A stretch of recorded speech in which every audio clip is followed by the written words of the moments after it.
ಬೆಂಗಳೂರು ಗ್ರಾಮಾಂತರ ಜಿಲ್ಲೆಯ ದೇವನಹಳ್ಳಿ ಭಕ್ತಿ ಮತ್ತು ಸಂಪ್ರದಾಯಗಳ ಪವಿತ್ರ ನೆಲೆ. ಹೌದು, ದೇವನಹಳ್ಳಿಯ ಚಿಕ್ಕಕೆರೆ ಆಂಜನೇಯ ಸ್ವಾಮಿ ದೇವಾಲಯದಲ್ಲಿ ಶ್ರೀರಾಮನವಮಿ ಹಬ್ಬದ ಸಂಭ್ರಮ ಅದ್ದೂರಿಯಾಗಿ ನಡೆಯಿತು. ಅನಾದಿ ಕಾಲದಿಂದಲೂ ಪ್ರಸಿದ್ಧಿಯಾಗಿರುವ ಈ ದೇವಾಲಯದಲ್ಲಿ ಮುಂಚಾನೆ 4 ಗಂಟೆಯಿಂದಲೇ ವಿಶೇಷ ಪೂಜೆಗಳು ಆರಂಭವಾದವು. ದೇವರಿಗೆ ಫಲ, ಪುಷ್ಪ ಹಾಗೂ ಪಂಚಾಮೃತ ಅಭಿಷೇಕ ಮಾಡಿ ವೇದ ಮಂತ್ರಗಳ ಘೋಷದಲ್ಲಿ ಪೂಜಾರಿಗಳು ಪೂಜೆಯನ್ನು ನೆರವೇರಿಸಿದರು. ಆಂಜನೇಯ ಸ್ವಾಮಿಗೆ ಮನಮೋಹಕ ಹೂವಿನ ಅಲಂಕಾರ ಮಾಡಲಾಗಿದ್ದು ದೇವಾಲಯದ ವಾತಾವರಣ ಭಕ್ತಿಯಿಂದ ತುಂಬಿಕೊಂಡಿತ್ತು. ದೂರ ದೂರಗಳಿಂದ ಆಗಮಿಸಿದ ಭಕ್ತರು ಭಕ್ತಿ ಭಾವದಿಂದ ದರ್ಶನ ಪಡೆದು ದೇವರ ಆಶೀರ್ವಾದವನ್ನ ಪಡೆದರು.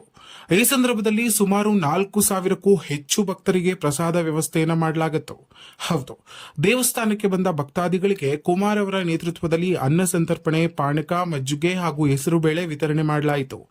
ಈ ಸೇವಾ ಕಾರ್ಯಕ್ರಮದಲ್ಲಿ ಭಕ್ತರು ಹೆಚ್ಚಿನ ಸಂಖ್ಯೆಯಲ್ಲಿ ಭಾಗವಹಿಸಿ ಧಾರ್ಮಿಕ ಉತ್ಸಾಹವನ್ನ ವ್ಯಕ್ತಪಡಿಸಿದರು. ಈ ಸಂದರ್ಭದಲ್ಲಿ ಆಂಜನೇಯ ಟ್ರಸ್ಟ್ ಅಧ್ಯಕ್ಷ ಹನುಮಂತರಾಯಪ್ಪ, ಪದಾಧಿಕಾರಿಗಳಾದ ಗಂಗಾಧರ್, ನಾರಾಯಣ ಸ್ವಾಮಿ, ಬಾಂಬೆ ಪುರಸಭೆ ಸದಸ್ಯರು ಕುಮಾರ್, ರವಿ ಕಾರ್ಪೆಂಟರ್, ಭೀಮರಾಜ್ ಸೇರಿದಂತೆ ಹಲವು ಪದಾಧಿಕಾರಿಗಳು ಉಪಸ್ಥಿತರಿದ್ದರು. ಈ ರೀತಿಯಾಗಿ ಭಕ್ತಿ, ಸೇವೆ ಮತ್ತು ಸಂಪ್ರದಾಯಗಳ ಸಮನ್ವಯದಲ್ಲಿ ನಡೆದ ಈ ಶ್ರೀರಾಮನವಮಿ ಆಚರಣೆ ದೇವನಹಳ್ಳಿ ಭಾಗದ ಜನರಲ್ಲಿ ಆಧ್ಯಾತ್ಮಿಕ ಉತ್ಸಾಹವನ್ನು ಹೆಚ್ಚಿಸಿತು. ದೇವರ ಕೃಪೆ, ಭಕ್ತರ ನಂಬಿಕೆ ಈ ಸಂಭ್ರಮವನ್ನು ಇನ್ನಷ್ಟು ವೈಭವಿಸಿತು. ಇನ್ನಷ್ಟು ಮಾಹಿತಿಗಾಗಿ ನಮ್ಮ MMK ಯೂಟ್ಯೂಬ್ ಚಾನೆಲ್ನ ಸಬ್ಸ್ಕ್ರೈಬ್ ಮಾಡ್ಕೊಳ್ಳಿ. ಕೆರೆ ಆಂಜನೇಯ ದೇವಸ್ಥಾನದಲ್ಲಿ ಅನ್ನ ಸಂತರ್ಪಣೆ ಮತ್ತು ವಿಜೃಂಭಣೆಯಿಂದ ದೇವಸ್ಥಾನ ಚಿಕ್ಕಕೆರೆ ಸ್ವಾಮಿ ಪುರಾತನ ಕಾಲ ದೇವಸ್ಥಾನ ಇದು. ಸಕಲ ಭಕ್ತಾದಿಗಳಿಂದ ಬರ್ತಾರೆ.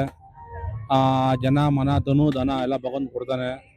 ಎಲ್ಲರೂ ಸೇರಿ ಭಕ್ತಾದಿಗಳು ಎಲ್ಲ ಸೇರಿ ಅನ್ಸರ್ಪಣೆ ಮಾಡ್ತಾ ಇದೆ ಸರ್. ಸುಮಾರು ಎಷ್ಟು ಸಾವಿರ ಜನ ಸರ್? ಒಂದು 4,000 5,000 ಜನ ಸೇರಿ ಸರ್. 5,000 ಜನ ಸೇರಿ. ವಿಶೇಷತೆ ಏನು ಸರ್? ಇಲ್ಲಿ ದರ್ಗಾ ಇದೆ, ಪಕ್ಕದಲ್ಲಿ ಆಂಜನೇಯ ದೇವಸ್ಥಾನ ಇದೆ, ಅದ್ರ ವಿಶೇಷತೆ ಏನು? ವಿಶೇಷತೆ ಅಂದ್ರೆ ಎರಡು ಒಂದೇ ತರ ಇದೆ. ಯಾವತ್ತೂ ಒಂದಿನ ಏನೂ ತೊಂದರೆ ಆಗಿಲ್ಲ. ಎರಡೂ ದೇವ್ರು ನಮ್ದೇ, ಒಂದೇ ದೇವ್ರ ಭಾವಿಸ್ತೀವಿ ನಾವು. ನಮ್ಮ ಆಂಜನೇಯ ಸ್ವಾಮಿ ದಯ ಇದೆ, ಎಲ್ಲರಿಗೂ ಒಳ್ಳೇದು ಮಾಡಲಿ ಸರ್. ನಿಮ್ಮ ಹೆಸರು ಸರ್? ಹನುಮಂತ ಬಸನ ಹೆಸರು, ಅಧ್ಯಕ್ಷರು. ದೇವನಹಳ್ಳಿ ಚಿಕ್ಕಕೆರೆ ಆಂಜನೇಯ ಸ್ವಾಮಿ ಅಂತಂದ್ರೆ ಬಹಳ ಅಭಿವೃದ್ಧಿ ಮಾಡಿ ಈ ದೇವಸ್ಥಾನ ಯಾವತ್ತೂ ಪ್ರತಿ ವರ್ಷ ಶ್ರೀರಾಮನವಮಿ ಹಬ್ಬದ ದಿವಸ ಅನ್ನಸಂತರ್ಪಣೆ ಮಾಡ್ತಾರೆ. ಅದರಲ್ಲಿ ನಮ್ಮ ಹನುಮಂತರಾಯಪ್ಪರು ಅಧ್ಯಕ್ಷರಾಗ್ಯವ್ರೆ. ಅವರು ಪೂರ್ತಿ ಒಳ್ಳೆ ಮನಸ್ಸಿಂದ ಈ ಜನ 5,000 ಜನ ಬರ್ಬೋದು, 10,000 ಜನ ಬರ್ಬೋದು, ಎಲ್ಲರನ್ನು ಒಗ್ಗೂಡಿಸಿ ಎಲ್ರಿಗೂ ಅನ್ನಪ್ರಸಾದ, ಕಷ್ಟನ ಸುಖನ ಎಲ್ರಿಗೂ ಒಂದು ಚೂರು ಸಾಲದ ಬರಂಗೆ ಎಲ್ಲ ಇದು ಮಾಡಿ ಸುಮಾರು ಅಂತಂದ್ರೆ ಇವತ್ತು ಬೆಳಿಗ್ಗೆಯಿಂದ ಒಂದು 4,000-5,000 ಜನ ಬಂದಿದ್ದಾರೆ. ಇನ್ನೂ 4,000-5,000 ಜನ ಬಂದ್ರು ಅವ್ರು ಹಿಂದೆ ಸರಿಯಲ್ಲ. ಪೂರ್ತಿ ಇಲ್ಲಿ ಜವಾಬ್ದಾರಿ ತಗೊಂಡು ಟೌನ್ ನಲ್ಲಿ ನಮ್ಮ ಇನ್ನೂ ಮುಖಂಡರು ತುಂಬಾ ಜನ ಇದ್ದಾರೆ, ಅಭಿಮಾನಿಗಳಿದ್ದಾರೆ. ಆಂಜನೇಯ ಸ್ವಾಮಿ ಎಲ್ಲರೂ ಸೇರಿ ಡೈರೆಕ್ಟರ್ಗಳಿದ್ದಾರೆ. ಆ ಕಮಿಟಿಯಿಂದ ತುಂಬಾ ಚೆನ್ನಾಗಿ ನಡೆಸ್ಕೊಡ್ತಾರೆ.